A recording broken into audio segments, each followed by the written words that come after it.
नमस्कार दोस्तों, चौधरी साहब का प्यार भरा नमस्कार। आज ना आपसे एक पते की बात करनी है। और पते की बात ये है कि बच्चे जो है वो स्कूलों में जाते हैं, कॉलेजों में जाते हैं ना, वहाँ से उनको शिक्षा मिलती है। वो शिक्षा के सहारे अपने भविष्य का निर्माण करते हैं ना। लेकिन उनको केवल शिक्षा मिलती है, ज्ञान नहीं मिलता। जो ज्ञान है ना, ज्ञान वो सिर्फ उन लोगों को ही मिलता है जिन्होंने कदम कदम पर ना जाने कितने थपेड़े खाए होते हैं। थपेड़े ही ज्ञान प्राप्त करवाते हैं, ठीक है ना। अब क्रिकेट के क्षेत्र में मैंने भी बहुत से थपेड़े खाए। जब मैं खेलता था तब भी खाए, जब मैं बच्चों को खिलाता था तब भी खाए।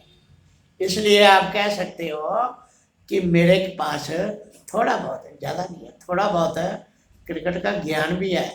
और यही ज्ञान मैं आप लोगों के सामने रखना चाहता हूँ, आपके साथ बांटना चाहता हूँ, साझा करना चाहता हूँ, ताकि आपको समय पे इसकी सहायता मिल सके।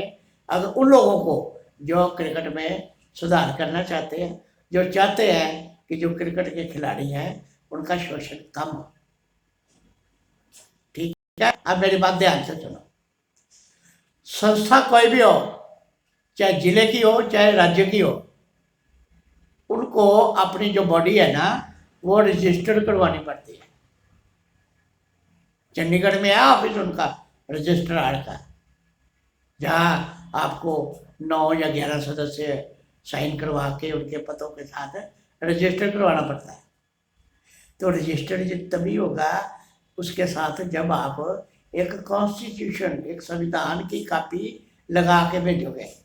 आप कमिट करोगे रजिस्ट्रार के सामने कि हम जो अपना एसोसिएशन है ना, हम इस संविधान के अनुसार चलाएंगे बिना किसी भेदभाव के। बड़ा कुछ लिखा होता है, बड़े पॉइंट लिखे होते हैं, ऐसे चलेगा, ऐसे चलेगा, ऐसे चलेगा। अब वो चलता है या नहीं चलता, ये तो बात की बात है।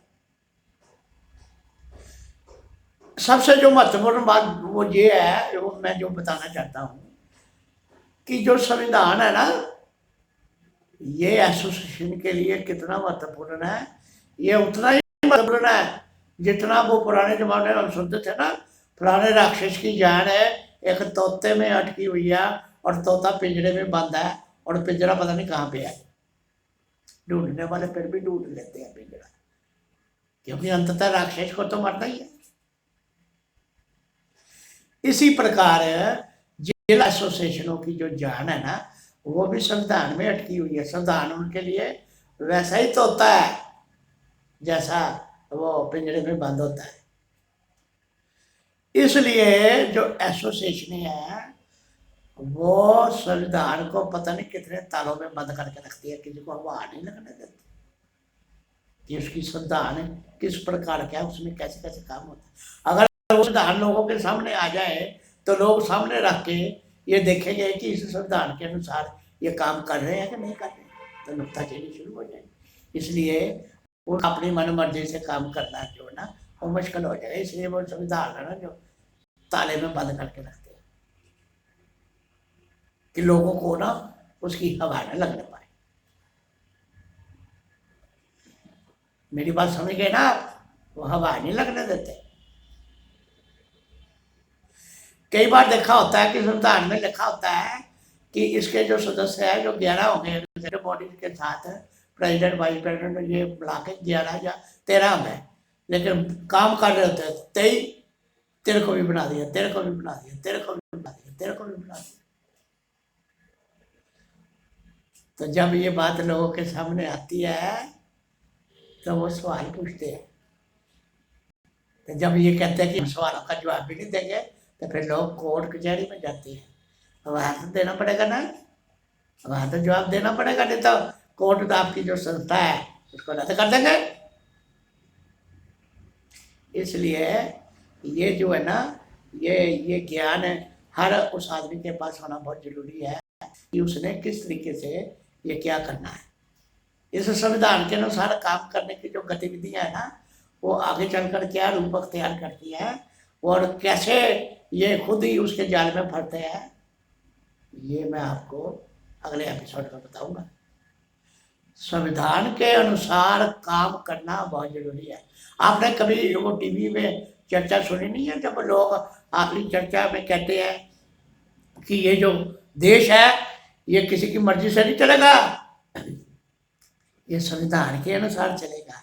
अगर देश संविधान के अनुसार चलने की पैरवी होती है तो जिला एसोसिएशन या राज्य एसोसिएशन संविधान के अनुसार क्यों नहीं चलेंगी?